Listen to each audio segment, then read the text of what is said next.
Welcome to ಅಡಿಗೆ ಅದ. ಇವತ್ತಿನ ಸ್ಪೆಷಲ್ ರೆಸಿಪಿ ಸಬ್ಬಕ್ಕಿ ಸೊಪ್ಪಿನ ಬೋಂಡಾ ಹೇಗೆ ಮಾಡೋದು ಅಂತ ನೋಡೋಣ. ನೀವಿನ್ನೂ ನಮ್ಮ ಚಾನಲ್ಗೆ ಸಬ್ಸ್ಕ್ರೈಬ್ ಆಗಿಲ್ಲ ಅಂದರೆ ಪ್ಲೀಸ್ ಸಬ್ಸ್ಕ್ರೈಬ್ ಆಗಿ. ಒಂದು ಬೌಲ್ಗೆ ಸಣ್ಣಗೆ ಹೆಚ್ಚಿದ 2 ಈರುಳ್ಳಿ,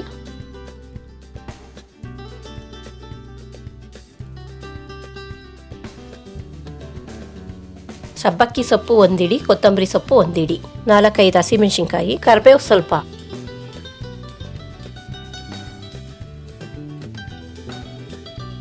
ಎರಡು ಕಪ್ ಕಡಲೆ ಹಿಟ್ಟು,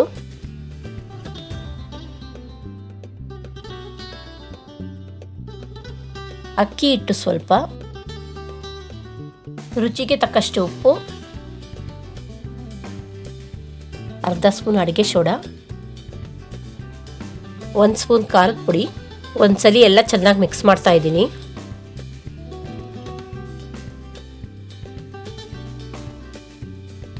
ಎಲ್ಲ ಮಿಕ್ಸ್ ಆದಮೇಲೆ ನೀರು ಹಾಕಿ ಕಲಿಸ್ತಾ ಇದ್ದೀನಿ.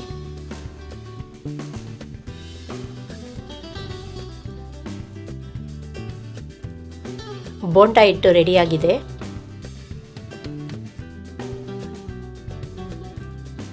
ಎಣ್ಣೆ ಕಾದ್ಮೇಲೆ ಒಂದೊಂದಾಗಿ ಬೋಂಡಾ ಬಿಟ್ಟು ಮೀಡಿಯಂ ಫ್ಲೇಮಲ್ಲೇ 2 ಕಡೆ ಬೇಯಿಸ್ಕೊಬೇಕು.